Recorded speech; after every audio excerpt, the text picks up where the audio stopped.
If Spike Lee didn't make She's Gotta Have It, would you be a filmmaker today? Wow. Wow. For you to ask that question, that is so poignant. Because it's likely that I wouldn't. It is very likely that I wouldn't. I knew that I wanted to help people. I knew I wanted a career that was going to service my community, that was going to be around, possibly around Black men, and what that looked like. I was always, rites of passage programs or whatever. But the film thing didn't become a reality for me until I saw Spike Lee's early work. And I think it has a lot to do with modeling, and we don't have a lot of, it's like whether it's women, men, Black men, that is, there's something to be said about representation and modeling. And at the time Spike Lee came around, there wasn't a lot of Black filmmakers. That you knew about. There was Gordon Parks. He had done some work, Shaft. But there weren't, and there was Michael Schultz. He did Cooley High. But these aren't films that I love the films, but I didn't know particularly that they were a Black man. But it was something about Spike Lee and his signature work when he was doing She's Gotta Have It. He was doing, Do the Right Thing. And it was just so pronounced and so much of a signature around Black culture that I was like, this is what I want to do. So to answer your question, which is a really good question, I don't know if I would have been a filmmaker. Maybe I think I owe my career to Spike Lee. I don't know if I would have been led down that path. I don't. Yeah. So it's really powerful. He's had a profound effect on me in terms of that. So you saw the film and then you decided to go to college at NYU Tisch? Yeah. Well, I was going back east. I was going to the University of Massachusetts. And then I had heard about him making a movie.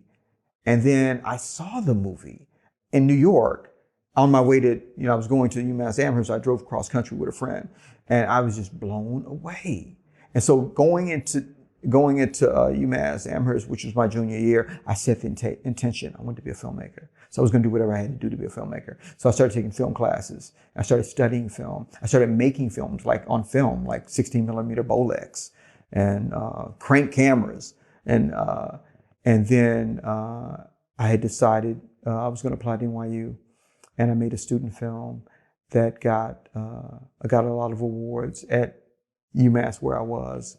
And I applied to NYU because Spike Lee went to NYU. And so that was sort of my pulse and my Geiger. He was sort of my North Star, if you will. So I was reading all the books that he had written at that time. And so I applied to NYU and I got in. Did you ever get to meet him?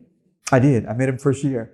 Yeah, I met him the first year because he came to there was a woman named Lisa Jones who had written his books, right? She was his collaborator on a lot of his film books. And she was at NYU, and she was a few years ahead of me. And she said, Spike's gonna, and I heard when I got there, Spike likes to meet with the Black students, right? He likes to meet with them, the first year. And so he invited us all to 40 Acres and a Mule, his production company. And I was like, I was starstruck because he was my idol, he was my hero. And I just shook his hand and, it's just, What did he say? He didn't say much. He was just, Spike was, he was a presence more than anything else because he was really, back then he was soft-spoken and he let his work speak. That was his thing. And so for a lot of time I was like, wow, how's this guy doing this? because in the business you got to be aggressive, you got to be strong. But Spike is very disciplined. He's very focused. You read his books. He would get up at 6 a.m. in the morning, write. He had a certain quota he had to write on a screenplay. And for the first 6, 7 years, he would do a movie every year. It would come out.